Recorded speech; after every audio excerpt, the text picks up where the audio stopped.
తాకట్లో ఉన్న మీ బంగారాన్ని విడిపించి ఆ రోజు ఆన్లైన్ రేటుకి కొంటాం. Sharma gold company. నమస్కారం, వెల్కమ్ టు సుమన్ టీవీ. నేను గీతాంజలి. ప్రేక్షకులందరికీ శ్రావణ పూర్ణిమ శుభాకాంక్షలు. ఇక ఆ రోజు ఎంతో విశేషం కదా, రాఖీ పూర్ణిమ, జంధ్యాల పూర్ణిమ ఇలా. అయితే రాఖీ పూర్ణిమ గురించి మాట్లాడుకుందామండి. అసలు ఏ సమయానికి రాఖీ కట్టాలి సోదరులకి, అలాగే ప్రత్యేకంగా ఆ రోజు దానాలు కానీ జపం కానీ చేయటం కూడా మంచిదంటారు. మరి ఈ రాఖీ పౌర్ణమికి చెప్తున్నటువంటి ఈ శ్రావణ పౌర్ణమి రోజున ఎటువంటి వస్తువులు దానం ఇవ్వాలి, ఖచ్చితంగా ఇవ్వవలసినవి ఏమిటి, ఎక్కడ దానం ఇవ్వాలి, ఎవరికి దానం ఇవ్వాలి, అలాగే ఎవరి నామస్మరణతో మనం ఆ రోజంతా కూడా మనం గడపాలి, వీటి గురించి తెలుసుకుందాము. వివరించేందుకు ప్రస్తుతం మనతో పాటు ఉన్నారు ప్రముఖ జ్యోతిష్యులు బ్రహ్మశ్రీ నందిభట్ల శ్రీహరి శర్మ గురువు గారు. వారితో మాట్లాడదాం. గురుగారు నమస్కారం అండి. వాగర్థావివ సంపృక్తౌ వాగర్థ ప్రతిపత్తయే జగతః పితరౌ వందే పార్వతీ పరమేశ్వరౌ. ఆదిత్యాయ చ సోమాయ మంగళాయ బుధాయ చ గురుశుక్రశనిభ్యశ్చ రాహవే కేతవే నమః. శృంగేరి జగద్గురు పీఠాధిపతులకి, కంచి పీఠాధిపతులకి నమస్కారములు తెలియజేసుకుంటూ కార్యక్రమాన్ని ప్రారంభిద్దాం. గురుగారు, శ్రావణ పూర్ణిమ శుభాకాంక్షలు మీకు. వీక్షించేటువంటి మన ప్రేక్షకులకి కూడా రక్షాబంధన సహిత శ్రావణ పౌర్ణమి శుభాకాంక్షలు. అయితే ఎప్పుడు మీరు చెప్తూ ఉంటారు సమయం ఇలా కడితే చాలా మంచిదని. అలా చాలామంది అన్నదమ్ములు సంతోషించారు. మా చెల్లెళ్ళు ఇలాగా వీడియో విని తెలుసుకుని మరి వచ్చి ఈ సమయానికి కడుతున్నారు, ఆ సమయానికి వాళ్ళని రమ్మని చెప్పడం కానీ ఇలా చాలా సంతోషంగా అందరూ ఆచరిస్తున్నారు, పాటిస్తున్నారండి మన సంప్రదాయాల్ని. ఇందులో భాగంగా ఈసారి మరి విశేషం ఏంటి, ఏ సమయానికి రాఖీ కట్టాలి, అలా ఏదైనా సమయం ఉందా తెలియచేయండి ముందుగా. తప్పకుండానమ్మా. అసలు ఈ యొక్క శ్రావణ పౌర్ణమికి రాఖీకి ఉన్న సంబంధం మనం తెలుసుకున్నాం. అసలు అన్నా చెల్లెళ్ళ యొక్క అనుబంధాన్ని సూచించేటువంటిది భగినీ హస్త భోజనం కార్తీక మాసంలో వచ్చే అప్పుడు విధియ రోజునకు సంబంధించి చేసేది. అయితే ఇక్కడ ఈ రాఖీ పౌర్ణమి అనేటువంటిది ఏంటంటే రక్షాబంధనం. అంటే ఇక్కడ ఏంటి, ఎవరికి మనం రక్ష ఉంటున్నాము అనేటువంటిది అందరూ చేసుకోవచ్చునమ్మా. అందరూ ఒక భార్య భర్తకి రక్ష కట్టవచ్చు. అవునండి. స్నేహితురాలకి స్నేహితుడు కట్టవచ్చు, అన్నా చెల్లెలు కట్టుకోవచ్చు. ఎవరైనా కానీ నేను నీకు అండగా ఉంటాను ఆపద సమయంలో, లేదా నేను కట్టేటువంటి దాని విధానం వల్ల నీకు జయం కలుగుతుంది అనే విధానంతో ఎవరైనా చేసుకోవచ్చు. గురుగారు, మరి ఇలా చెప్తున్నారు అందరూ ఎవరికైనా కట్టొచ్చు ఒక పద్ధతి ప్రకారంగా అంటున్నారు. కానీ ఎందుకని అన్నా చెల్లెళ్ళు లేకపోతే అక్క తమ్ముడు వీళ్ళు మాత్రమే రాఖీ కట్టాలి, వీళ్ళకి మాత్రమే అని చెప్పి ఇది నియమంగా ఎందుకు వచ్చేసిందండి? మరి నియమంగా కన్నా ఆచారంగా వచ్చేసిందని చెప్పవచ్చు. ఎందుకంటే మన పూర్వకాలంలో కనుక చూసుకుంటేనమ్మా, కుటుంబంలో బహుసంతానం అనేటువంటిది ఉండేది. ఆ కాలంలో ఆరోగ్య కారణాలు అనేటువంటివి సరిగ్గా లేకపోవడం వల్ల చిన్నతనంలోనే ఆడపిల్లల యొక్క భర్తలు మరణించేటువంటి వాళ్ళు. మరి వారి బాధ్యత కనిపించిన తల్లిదండ్రుల వరకు వాళ్ళు ఉన్నంత వరకు ఉంటుంది. వాళ్ళ తదనంతరం వాళ్ళ బాధ్యత కూడా నువ్వేం కంగారు పడకమ్మా అంటే, ఈ రోజంటే ప్రతి స్త్రీ సంపాదించుకోగలుగుతుంది. మరి ఆ కాలంలో 100 ఏళ్ల కిందట స్త్రీకి సంపాదన అనేది ఎవరో ఒకరి మీద ఆధారపడి జీవించేది కదా. కాబట్టి ఆ స్త్రీ ఇబ్బంది పడకూడదు, కంట నీరు పెట్టకూడదు అనే ఉద్దేశం కాబోలు ఆ స్త్రీకి నేను ఉన్నానమ్మా అని చెప్పి ధైర్యం చెప్పే అన్నో తమ్ముడో గుర్తు చేసుకుంటే విధానంగా సంవత్సరంలో ఒకసారైనా నేను నీకుంటాను ఆపద సమయంలో అని చెప్పడం కోసమైనా, లేదా నీ పుట్టింటి వాళ్ళందరూ నీకు ఎప్పుడు నీకు తోడుంటారని చెప్పడం కోసము ఇది ఒక ఆచారంలో మనకు వచ్చి ఉండవచ్చు కాక. కానీ భగినీ హస్త భోజనం కార్తీక మాసంలో చేసేటువంటి విధియ రోజున మాత్రం అది వేల యుగ యుగాల నుంచి దేవతలు సైతం ఆచరించారు. ముఖ్యంగా ఈ శ్రావణ పౌర్ణమి రోజున ఈ యజ్ఞోపవీత ధారణ కలిగినటువంటి కుటుంబాలు, బ్రాహ్మణ, వైశ్య, క్షత్రియ, పద్మశాలి, విశ్వబ్రాహ్మణ ఇట్లాంటి వాళ్ళందరూ కూడా ఖచ్చితంగా జంధ్యమును మార్చుకోవాలి. అప్పుడు అంటే మనం గమనించుకుంటే కొన్ని సందర్భాలలో, కొన్ని మాసాలలో, అంటే కొన్ని సంవత్సరాల్లో శ్రవణ నక్షత్రంతో కూడుకున్న పౌర్ణమి అరుదుగా వస్తుంటుంది. ఈసారి శ్రవణ నక్షత్రంతో కూడుకున్నటువంటి పౌర్ణమి రావడం చాలా విశేషం. పైగా హయగ్రీవ జయంతి కూడా. కాబట్టి ఆ రోజున హయగ్రీవుని యొక్క ఆరాధన విశేషంగా చేసుకోవాలి. ఎవరైతే విద్య కోసం పరితపించేటువంటి వాళ్ళు ఉంటారు, విద్యార్థులు కానీ, లేదా జ్ఞానం కావాలనుకునేటువంటి వాళ్ళు, లేదా విశేషించి దేవతానుగ్రహాన్ని సంపూర్ణంగా పొందాలి అనుకునేటువంటి వాళ్ళు ఇప్పుడు మనం చెప్పుకోబోయేటువంటి శ్లోకాన్ని కనీసం తక్కువలో తక్కువ 1008 సార్లైనా చేస్తే తప్పకుండా ఈ స్వామి యొక్క అనుగ్రహం కలుగుతుందమ్మా. చక్కగా, ఎందుకంటే మనకు శాస్త్రంలో చెప్పబడి ఉంది, ఎక్కడ కూడా ప్రసార మాధ్యమంలో ఇటువంటి శ్లోకాన్ని ఎక్కడ కూడా బహిర్గతం చేయలేదు. మన సుమన్ టీవీ ప్రేక్షకుల కోసం శాస్త్రంలో మర్మగర్భితమైనటువంటి యొక్క విధానాన్ని మీకు తెలియచేయడం జరుగుతుంది. కాబట్టి ఇక్కడ ఏ శ్లోకాన్ని 1008 సార్లు చదువుకోవాలి అని అంటే, శ్రీ నమో భగవతే ధర్మాయ ఆత్మవిశోధనాయ నమః. శ్రీ నమో భగవతే ధర్మాయ ఆత్మవిశోధనాయ నమః. మళ్ళీ ఇంకొకసారి, శ్రీ నమో భగవతే ధర్మాయ ఆత్మవిశోధనాయ నమః. ఈ నామాన్ని 1008 సార్లు జపిస్తే హయగ్రీవుడి యొక్క సంపూర్ణ అనుగ్రహం కలిగి అమోఘమైనటువంటి జ్ఞాపక శక్తి పిల్లలకి కలుగుతుంది. ఇంతకన్నా పిల్లలకి ఏం కావాలమ్మా? ప్రతి తల్లిదండ్రులు పిల్లలు బాగా చదువుకోవాలని అనుకుంటారు కదా. చక్కగా ఈ శ్లోకాన్ని గనక పిల్లల చేత చదివించిన, వాళ్ళు చదివినా అదే ఫలితం కలుగుతుంది. గురుగారు, మరి రాఖీ కట్టేది సమయం చెబుతూ ఉంటారు, మంచి ముహూర్తం ఎప్పుడుందో ఈ సమయంలో కడితే మంచిది అని చెప్పి. మరి ఆ సమయం ఏంటో తెలియచేస్తారా ఈసారి? తప్పకుండానమ్మా. మనం ఇంతకుముందు చెప్పుకున్నట్టుగా రాఖీ అనేటువంటిది ఎవరైనా ఎవరికైనా కట్టవచ్చు, అందులో సందేహం లేదు. దీనికి ఉదాహరణ కూడా 12 సంవత్సరాల పాటు దేవాసుర సంగ్రామం జరిపినప్పుడు ఇంద్రుడు అలసిపోతాడు.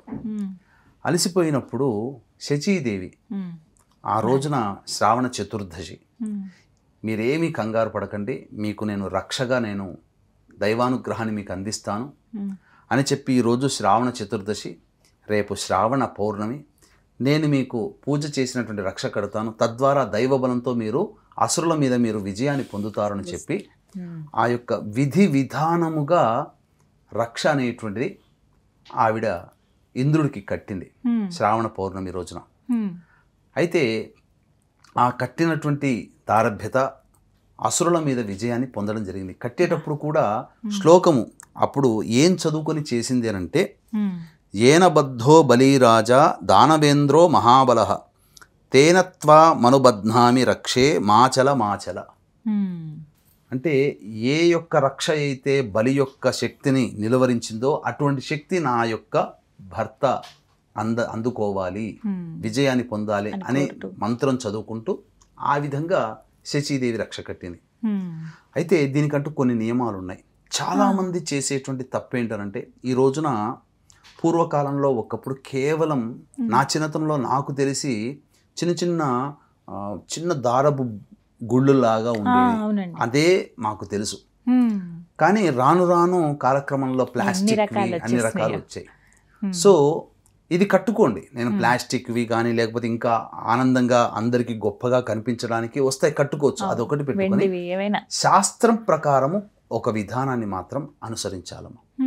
శ్రావణ పౌర్ణమి రోజున చక్కగా మంచి పట్టుదారంతో నేసినటువంటిది 9 ముడులు వేసినటువంటిదైనా కానీ, లేదా ఆ యొక్క వెండిని పెట్టుకున్నటువంటిదైనా కానీ, చక్కగా ఒక కలశం తీసుకొని కలశంలో నీళ్లు, తర్వాత దాని మీద మామిడాకులు, దానిపైన ఒక పూర్ణ పాత్ర, ఆ పాత్రలో కొన్ని బియ్యము, ఆ బియ్యం మీద 2-3 తమలపాకులు పెట్టి, ఏదైతే రక్ష కట్టాలని అనుకుంటామో ఆ రక్షని దాని మీద పెట్టి అప్పుడు రక్షకి పూజ చేయాలి. రక్షా పూజ జరిపించి షోడశోపచార విధానంగా పూజ జరిపి భద్రాకరణము లేని సమయంలో కట్టాలి. భద్రాకరణం ఉన్నప్పుడు ఎవరైతే రక్ష కడతారో కట్టినటువంటి వ్యక్తులకి ఆపదలు అనేటువంటివి వస్తాయి. కానీ దైవవశాత్తు ఈ సంవత్సరం మనకు భద్రాయోగము లేదు, భద్రాకరణము లేదు. అంటే ఇక్కడ సందేహం ఏంటంటే పౌర్ణమి మధ్యాహ్నం వరకే ఉంటుంది కదా అనేది. కాబట్టి మనం సమయం ఈ చెప్పినటువంటి విధానంగా ఆచరించి అప్పుడు సమయాన్ని కూడా తెలియచేస్తాను. వీక్షించేటువంటి ప్రేక్షకులు కూడా ఈ యొక్క శ్రావణ పౌర్ణమి ముందు వరలక్ష్మి వ్రతం అందరూ చేసుకుంటారు కాబట్టి ఈ యొక్క లక్ష్మీ అనుగ్రహం అందరికీ అందించాలనేటువంటి సదుద్దేశంతో షోడశ లక్ష్మీ దేవతల యొక్క హవన కార్యక్రమము, లక్ష్మీ మూలమంత్ర సంపుటిత లక్ష్మీ సూక్త హోమము, మరియు ఈ దశమహావిద్యలలో చివరిది లక్ష్మీ స్వరూపము కమలాత్మిక హోమములు, మేషమిథున కర్కాటక సింహ కన్య వృశ్చిక ధనసు కుంభమీన రాశుల్లో జన్మించినటువంటి వారికి సర్వదోష నివారణ పూజలు అనేటువంటివి జరిపించడం జరుగుతుంది. రాత్రి 9 గంటలకి కార్యక్రమం ప్రారంభమవుతుంది. సాయంత్రం 6 గంటల లోపల మీరు గోత్రనామాలు నమోదు చేసుకోవచ్చు. ఇందులో కేవలం 41 మందికి మాత్రమే అవకాశం ఉంటుంది. పూజల్లో నమోదు చేసుకున్నటువంటి వాళ్ళకి పూజ చేసినటువంటి తామరమాల ఇవ్వడం జరుగుతుంది. ఈ కార్యక్రమంలో పాల్గొనడం ద్వారా అమ్మవారి అనుగ్రహం వలన, లక్ష్మీ అమ్మవారి అనుగ్రహం వలన చక్కగా విద్య, వివాహాలు, పిల్లలకి వివాహాలు, ఉద్యోగాలు, వ్యాపార అభివృద్ధి, అలాగే మానసిక సమస్యలు, రుణబాధలు ఇవన్నీ కూడాను తొలగిపోతాయి. కాబట్టి ఇలాంటి దాంపత్య సమస్యలు ముఖ్యంగా ఇలా కోరుకునే ప్రతి మహిళ వ్రతం చేసుకుంటుంది, లక్ష్మీ వ్రతం. అదేవిధంగా అమ్మవారి విశేష అనుగ్రహం ఈ హోమాది కార్యక్రమంలో పాల్గొనడం ద్వారా కలుగుతుంది. కాబట్టి అవకాశం ఉన్న వాళ్ళు కార్యక్రమ తదనంతరం కాంటాక్ట్ చేసి పూర్తి వివరాలు తెలుసుకోవచ్చు. ఇక కట్టగలిగేటువంటి సమయం కూడా ఒకటి ఉంటుందమ్మా. శనివారం నాడు పౌర్ణమి అయింది, ఎలాగో 7:52 వరకు ముహూర్తం మంచిగా లేదు. కాబట్టి తర్వాత చూద్దామా, అందులో ఉండేటువంటి లగ్నాలలో పాపగ్రహాలు, సింహలగ్నంలో కేతువు, కన్యా లగ్నంలో కుజుడు. ఈ లగ్నంలో అనగా కన్యా లగ్నంలో కుజుడు ఉండగా ఎవరైతే కడతారో ఆ కట్టినటువంటి వ్యక్తులకి ఇద్దరికి కూడాను వైరములు వస్తాయి. ఎందుకంటే లగ్నంలో కుజుడు, సప్తమంలో శని. శని కుజుడు గ్రహ యుద్ధానికి కారణం. కాబట్టి ప్రతిదీ కూడా ఒక ముహూర్తమే కదమ్మా, ఏదో అజ్ఞానాంధకారంలో తీసుకోబోతున్నట్టు కాదమ్మా. సమయము మంచిదై ఉండాలి. 10:45 నుంచి 12:50 వరకు 11 మరియు 12 గంటలు లెక్క వేసుకుంటే ఆ సమయము కన్యాలగ్నం అవుతుంది. కన్యాలగ్నం అయిపోయి తులాలగ్నం వస్తుంది. తులాలగ్నంలో ఉండగా శుక్రహోర, బుధహోరాలు నడుస్తూ ఉంటుంటాయి. ఈ సందర్భంలో కట్టండి. శుక్రహోర 11 to 12, 12 to 1 గంట బుధహోర, 12:45 లోపల కట్టండి. ఎవరైతే మంచి కావాలి, ధనధాన్యాభివృద్ధి కావాలి, సుఖ సంతోషాలు, భోగభాగ్యాలు కావాలని అనుకుంటారో ఈ యొక్క శ్రావణ పౌర్ణమి రోజున ఈ చెప్పినటువంటి 10:45 నుంచి అనగా 11 నుంచి 12:45 లోపల కట్టండి. శుక్రహోర, బుధహోర, ఇంతకన్నా మంచి హోరలు ఏముంటాయమ్మా. లగ్నము తులాలగ్నం. ఈ తులాలగ్నాన్ని గురుడు వీక్షిస్తుంటాడు. అష్టమ శుద్ధి ఉంది. ఇంకా విశేషం ఏముందమ్మా, తులాలగ్నంలో ఉండగా అష్టమ శుద్ధి ఉంటుంది ముహూర్తానికి. అన్నిటికంటే ఇది చాలా మంది ఏదో రాఖీ కట్టడం అనేటువంటిది అంటుంటారు, కానీ ఎందుకోసం కడతారు? శచీదేవి తన భర్త అయినటువంటి ఇంద్రుడు విజయాన్ని పొందాలనే ఉద్దేశంతో కట్టింది. అదే భావన ప్రతి శ్రావణ పౌర్ణమి రోజున ప్రతి ఇంట్లో జరుగుతూ ఉంటుంది. ప్రతి వాళ్ళకి మంచి జరగాలి. కాబట్టి సమయము 11 నుంచి 12:45 లోపల చేసుకోవాలి. పౌర్ణమి ఎలాగో 1:38 వరకు ఉంది కాబట్టి ఇబ్బంది లేదు. అలాగే ఈ రోజున ప్రత్యేకంగా దానం చేస్తే మంచిదని విన్నాను గురువు గారు, ఇది ఎంతవరకు నిజం? ఎటువంటివి దానం ఇస్తే మంచిది, ఎవరికి ఇవ్వాలి అనేది కూడా తెలియచేయండి. అంటే ప్రధానంగా ప్రతి పౌర్ణమి రోజున మీరు అన్నట్టుగా అందరూ కూడా దానాది కార్యక్రమాలు అనేటువంటివి చేస్తూ ఉంటుంటారు. అయితే ఈ శ్రావణ మాసం పౌర్ణమికి ప్రత్యేకమైనటువంటి దానం ఏంటంటే దీపదానము చేయాలి. దీపదానం బ్రాహ్మణుడికి చేయాలి. అయితే ఈ దీపదానం చేసేటప్పుడు పూర్వకాలంలో, అంటే ఇప్పుడు ఇవన్నీ ఆచారాలన్నీ ఎప్పుడు కృతయుగం నాటివి. కృతయుగంలో బంగారం తప్ప వేరే వస్తువే, వేరే లోహమే లేదు. కాబట్టి అప్పటి నుంచి చెప్పుకుంటూ వస్తున్నారు. బంగారము, వెండి, ఇత్తడి, రాగి ఇట్లా చెప్పుకుంటూ వచ్చారు. శక్తి లేనివాడు గోధుమ పిండితోనైనా కానీ ప్రమిద చేసి ఆ ప్రమిదల్లో ఆవునేతి కానీ నల్ల నువ్వుల నూనె కానీ వేసి తదనంతరం 3 ఒత్తులు వెలిగించి అప్పుడు బ్రాహ్మణుడు తూర్పు వైపు చూస్తూ ఉండగా ఇచ్చేటువంటి వ్యక్తి ఉత్తరం వైపు ఫేస్ పెట్టి దానము గనక చేస్తే చాలా విశేషం. ఇలా 5 సంవత్సరాల పాటు ఎవరైతే మొదలుపెట్టి, ఈ సంవత్సరం మొదలుపెట్టి 5 సంవత్సరాలు ఎవరైతే చేస్తారో వాళ్ళకి భోగ భాగ్యాలకంటూ లోటు ఉండదు. ముఖ్యంగా స్త్రీలకి, అంటే దేవతా కాంతలు ఎంతటి సౌందర్యముగా ఉంటారో అంతటి సౌందర్యాన్ని పొంది మరుజన్మలో భర్త ప్రేమానురాగాలు సంపూర్ణంగా పొందే విధంగా జీవిస్తారు. కాబట్టి అవకాశం ఉన్నప్పుడు ప్రతి వివాహం కాని మహిళ, ఆ యువతి, వివాహమైన వాళ్ళు, అబ్బాయిలు, మహిళలు అందరూ చేసుకోవచ్చునమ్మా. ఆ దీపదానం అనేటువంటిది చేసేటప్పుడు మాత్రం ప్రధానంగా ఈ శ్లోకాన్ని చదువుకోమని మనకు శాస్త్రం చెప్పింది. అంటే దక్షిణతో కూడుకున్నటువంటి తాంబూలము దక్షిణతో కూడుకున్న విధానంగా ఉండంటే ఏదైనా శక్తి కొలది ఒక 50, 100, 500, 1000 వాళ్ళ ఇష్టం. సదక్షిణ సతాంబూల సభాదీపో యుముత్తమః అర్పితో దేవదేవస్య మమ సంతు మనోరథాః అనే శ్లోకాన్ని చదువుకుంటూ బ్రాహ్మణుడికి దానం ఇవ్వాలి. ఖచ్చితంగా 5 సంవత్సరాలు చేసిన పిదప వాళ్ళకి అనేక రకాలుగా యోగాలు కలుగుతాయి, అందులో సందేహం లేదు. మొత్తం మీద శ్రావణ పౌర్ణిమ ఏ విధంగా మేమందరం జరుపుకోవాలో చాలా చక్కగా చెప్పారండి. దానం కావచ్చు, అలాగే నామజపం కానీ హయగ్రీవ స్వామివారిది, అలాగే రాఖీ అసలు ఎప్పుడు కట్టాలి, ఎవరికి కట్టొచ్చు, అలాగే మంచిదా, ఏ టైంలో కట్టాలనేది చాలా చక్కగా వివరించారండి. ధన్యవాదాలు. సర్వం శ్రీ ఉమామహేశ్వర పరబ్రహ్మార్పణమస్తు.